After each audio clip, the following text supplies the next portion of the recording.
All right, good evening, everyone. Thanks for coming. We got a great turnout here. It looks awesome. Welcome. Y'all made it to the last Sophia Jacob lecture. We're really excited about tonight. We have two stellar artists presenting on their work, Mehron Abdollmohammadi and Harrison Tyler. So before we get started, I'll just ask that you all consider, as usual, making a small donation at the front. The artists all present out of the goodness of their heart. All of the money that's left will go to them. So first we're going to have Mehron. Mehron received an MA in Queer Embodiments from the Gallatin School at NYU. He's an amazing writer, performer, and participatory artist that has recently presented work in New York, Baltimore, and Oakland. We're so excited tonight because we have been talking with him about a lecture for a long time, almost a year now. So we're really very lucky that he's come all the way from New York to be here with us tonight. So put your hands together for the one and only, wickedly talented, Mehron Abdollmohammadi.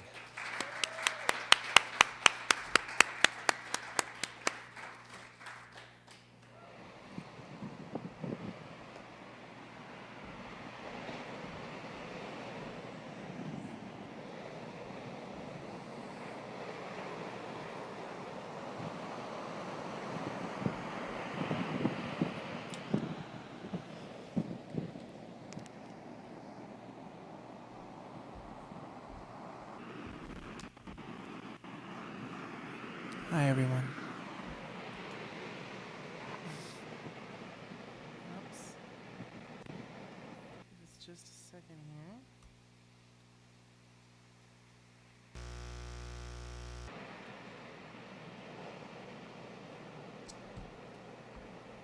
The briefest of moments, please. Thank you.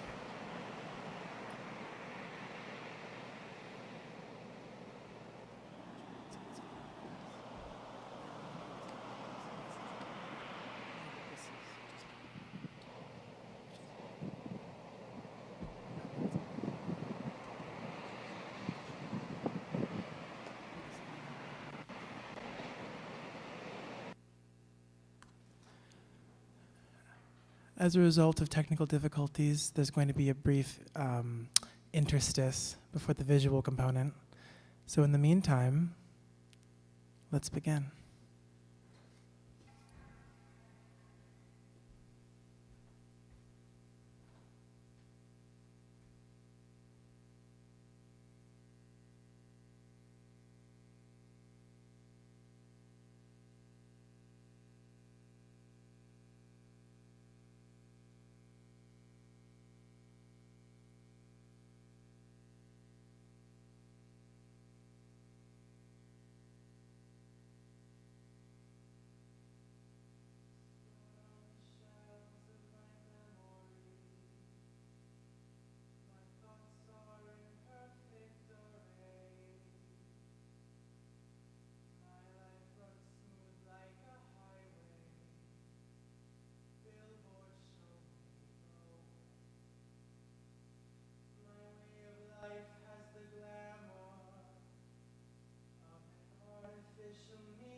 Thank you.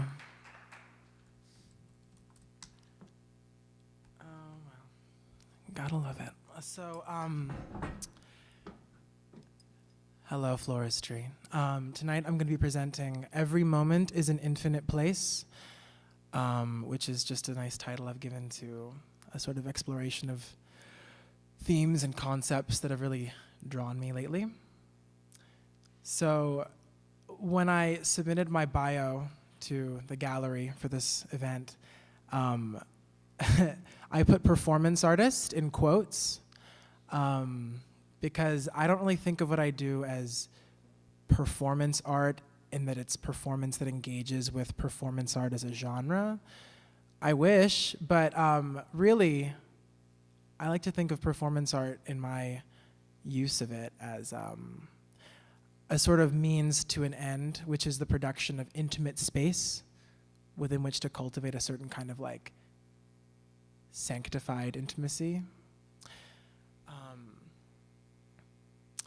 So I like to use, I like to think of my body, like performing body in space, as kind of a conduit for energies, my energy, the energy of the participants or the audience, and energies that might be like more occult or metaphysical. So that is sort of the prayer element of my performance. I'm really excited for the visual element to arrive because then I can show a little more about what I've done with this. But I think my first entry into performance art was a piece I produced called Intimacy Opportunity, which was the performative exploration of a thesis I'd written that year called Generous Narcissism, which was an exploration of how specifically like self-portraiture or selfie culture was being used by queer trans youth to sort of like rehearse or perform these identities that were sort of dangerous to perform in public space using the sort of contracted public of online space. So that, wow. So that was my first entry into the genre. Let's see if this will do anything. It's just not working. I restarted it. And I have no idea what to do. It was working perfectly until right now. Yeah, I'm just going to restart it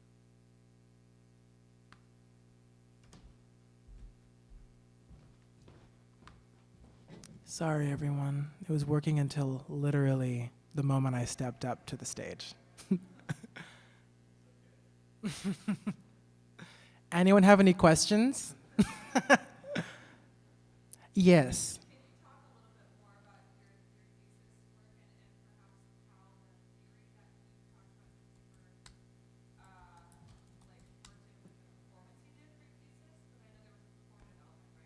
Yes. So you're asking about the theory involved with the project. Oh, God bless it. Okay. We're in business. Oh, yeah. Well, now that this is up, I might. But that's a great question to bookshelf. So we're going to place that right in the queue. Now that this is working, thank God, we can get to it. So this is the video component. Oh, I swear to God.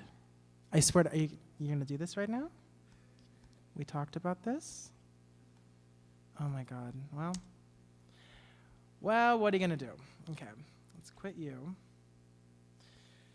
Oh God. I hope nothing embarrassing. Maybe something embarrassing should pop up, actually. That'd be good. I'll just change the entire direction of my lecture based on what appears right now, okay? Oh God. Anyone squeamish? Okay. Just kidding. Don't mind that. Okay. Oh yeah. Okay. Oh yes. Okay.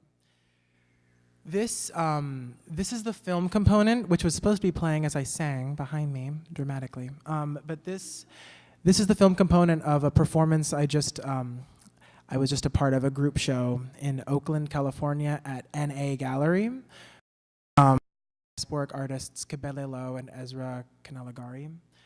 And it was the performance series was entitled Doubt It, and mine was informally titled Cloud on the Cathedral. So this is the video piece that projected over my body in space. And this was...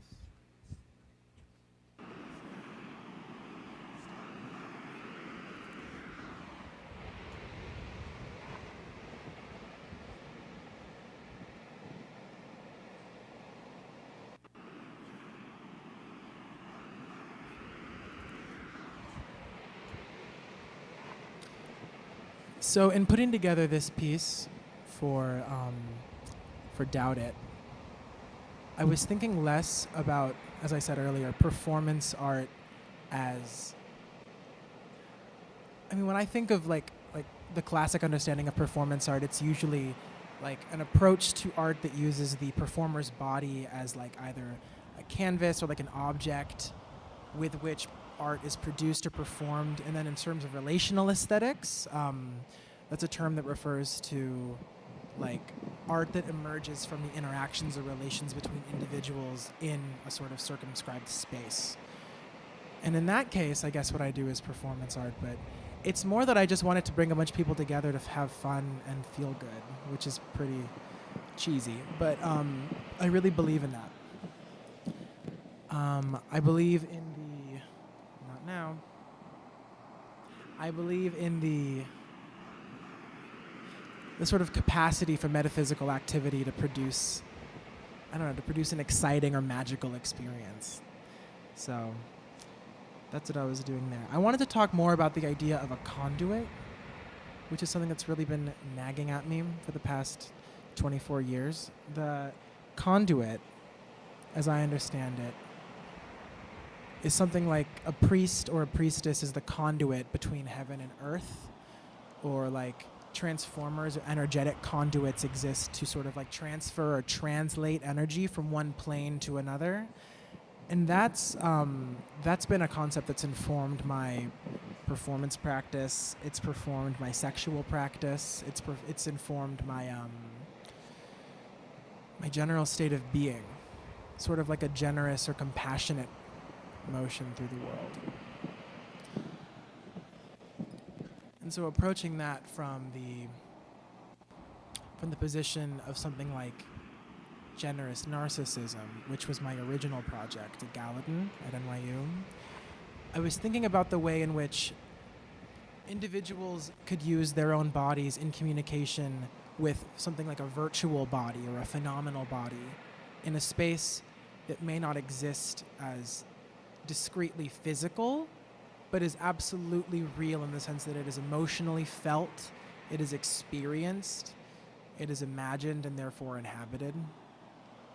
And I think that's a pretty sexy performance concept, like working with these sort of metaphysical or ghostly energies that everyone can understand and can experience, but perhaps can't articulate, which to me is the most exciting thing about performance and art and why I chose to include them in my work at all. Yeah, if I'm going to be totally real about it, I really just enjoy like occupying the position of like a non-player character in a video game. So you could think of, is anyone here familiar with role-playing games at all? Can I get a show of hands? Oh, you know what? That's pretty good. That's better than when I usually bring this up. Everyone's like, uh-oh, I don't know what that is. But basically, I enjoy the idea of like a sort of spiritual or emotional recharge station. And that was an element that I found, to be perfectly honest, lacking from the performances and the galleries that I'd visit. It's usually a pretty emotionally tense or draining space. Perhaps that's just me, but I was really excited to try and like work with energies that are usually considered inappropriate for galleries or performances. Energies that are almost embarrassing in their like openness to intimacy. And in this case, in the case of Doubt It, the performance was such that I invited Excuse me.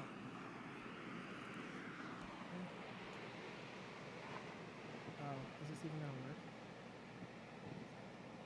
No. Well, I had a presentation and it was deleted because my computer froze, so sorry everyone. But I will just bring up the images themselves. Here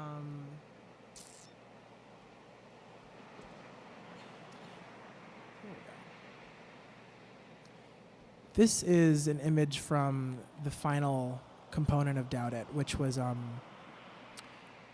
me seated in a produced environment reading tarot for people who had selected candles from a box I'd handed out. And the rule was if you had a candle, you could show up, you could light it on mine, and for as long as the candle burned, you got a reading. And it proved pretty effective. People really responded to it. But I think it was less even a performance than just like an invitation. The direction of the energy wasn't monodirectional. It was a conduit.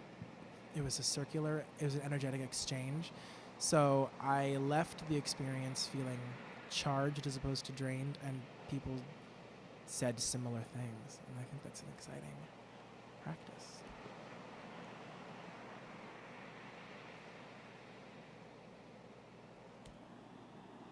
Here's me performing.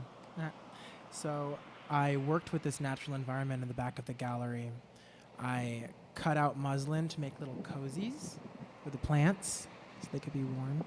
And I don't know, it looks very like campy, which I appreciate. I was into the idea of like sort of making fun in this. In this case, the conduit functioned also sort of like socially because I'm half Iranian, and my dad has raised me with this understanding of my like spiritual history is invested in like Zoroastrianism, which is fire worship. It was popular in Iran like 4,000 years ago. And so I was raised with this sort of impetus. My dad had always encouraged me to approach these spiritual practices all about fire worship and fire tending. And so that collided with my proud history as a pagan Molgoth in middle school and led to this sort of collision of these spiritual and aesthetic practices. So I like to think of this as like reclaiming the white woman spirituality I never had. So it was very much about pouring tea, lighting incense, reading tarot. I even had this book called Tending the Heart Fire by a woman named Shiva Ray, who's this like, very beautiful spiritual white woman who lives in Malibu. And like, I was really into the idea of just like fucking with or queering that in some way. I don't know if I did it in any conscious way, but I did, but I don't know if it actually came through against her. And it wasn't even it wasn't an attack. It was like an invitation because I don't know. I think it's cool. I love the shit she does.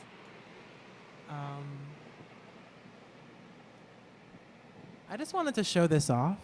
This is an object that I found in Oakland. I just think it's really pretty. It's a floating hand. Thank you. And this is what I wanted to conclude with tonight. I didn't get there in quite the streamlined fashion I'd hoped, but when I'm thinking about conduits, I'm also thinking about reflections. A large conceptual component of my thesis on generous narcissism was this theory presented by Rosalind Krauss on the narcissistic circuit of video and performance. So this essay written in the 70s by Rosalind Krauss for Art Forum sort of like disestablishes or decries the medium of video performance as like necessarily narcissistic in a sort of stilted or dangerous way. She describes the circuit between the performer and the lens as like preventing any outside energy or information to enter. She does a psychoanalytic reading of video art as like trapped in what Lacan described as like the bad. I think it was like the impossible statue of one's ego ideal. And so in my thesis, I drew from many different sources, not the least influential of which was Elspeth Walker's video drag, to sort of question or like interrogate the possibility of a rehabilitated narcissism or a generous narcissism that thought of the individual ego not as a sort of like, impregnable circuit, but a conduit through which other identities could travel and dissolve and reconstitute in something like a becoming. I know this is all it's a lot at once. That's what I felt when I was writing it too. But this leads me to Salome, because I've been thinking a lot about the relationship between femininity and narcissism, or specifically like femme presentation and femme spirituality, I guess you would say. This sort of like unashamedly, deliciously indulgent spirituality. And for those of you who aren't familiar with the biblical myth of Salome, she was the beautiful princess, the daughter of Herod and Herodias, who danced for the king to get the head of John the Baptist. And so I'm thinking about this figure, this sort of like petulant, desirable, potentially toxic, narcissistic femininity, and the potential to rehabilitate that or to reclaim it or to sort of eviscerate it, and think about the relationship between desire and identification in a situation like that. So that's it for that part. Thank you very much.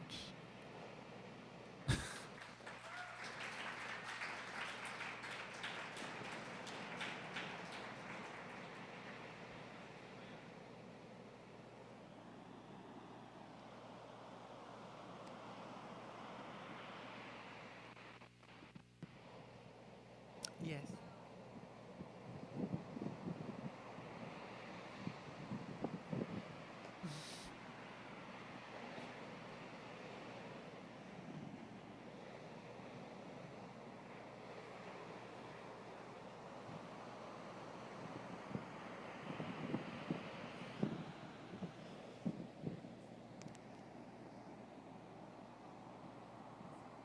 Mm-hmm.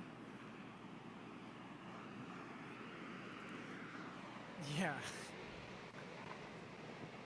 Mm-hmm.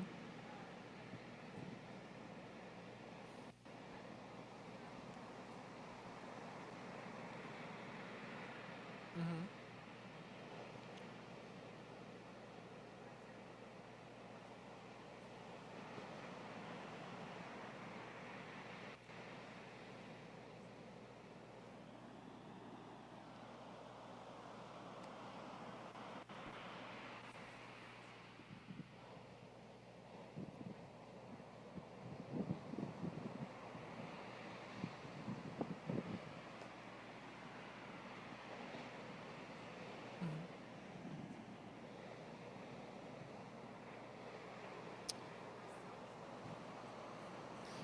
Yeah. Mm-hmm. Yeah. Definitely. I think that's a really illuminating question for this project. Thank you. That's exactly why I like New Age spirituality, is because it allows for this, like I said, like kind of maybe even dangerously indulgent collision of different spiritualities.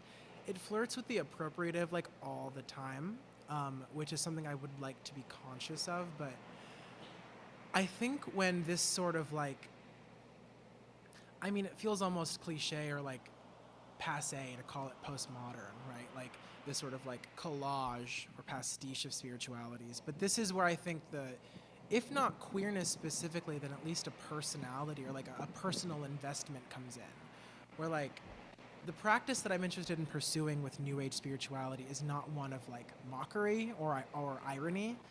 I like the idea that this is going to be a very embarrassing and explicitly like almost stupid Aunt Diane spirituality, but it's in such like a sincere and inviting context that like people sort of like it's not unassailable critically, but it's unassailable spiritually. Like, I like that it's sort of, because it's so sincere. Yes, but because it's so like, it's so intimate and genuine. And I know that these are all terms that very much could use like clarification or criticism, but it's genuine in the sense that it knows what it is and it's not trying to hide that. I think the potential for queering something like that kind of spirituality would be like bringing it into conversation with, questions about appropriation if it comes into like an Eastern Western spirituality. But also, just a very, like a basic example that comes to mind is this tarot deck that I was using that you so graciously introduced me to, which I'll forever be grateful to you for. The Alejandro Jodorowsky Tarot de Marseille Restored Edition. The images in the tarot and the images in so much of this like mythologically influenced New Age spirituality are all very gendered, sexually normative. I don't think it's fun to fuck with that and sort of like present myself as this like person who's living between genders, between cultures, between identities, and like offer myself as an energetic and like social conduit in that way. So sort of using this like appropriation against itself. Does that make sense? Thank you. Any other questions? Comments, concerns?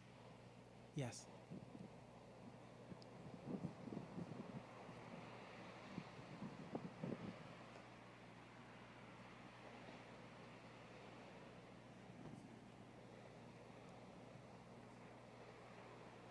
I'd have to ask them. But could you clarify what you mean?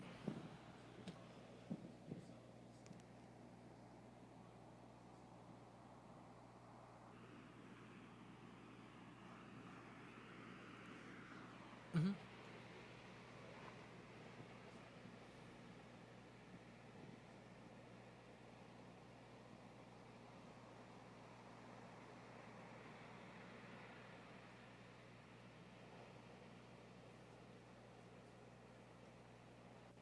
Mm-hmm.